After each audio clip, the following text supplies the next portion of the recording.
纯宁知县陆江来代天子巡狩地方。查查这位新来的陆大人。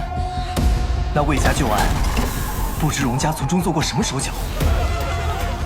那就把荣家拘来审。狡诈似鬼的一个人，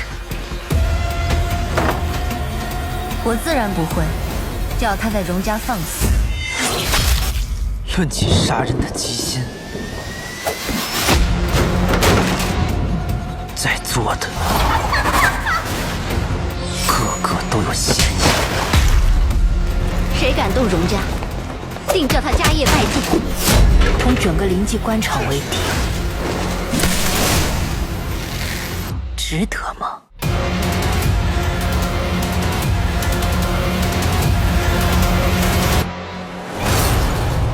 案子我会查到底，力拒杨青激浊，当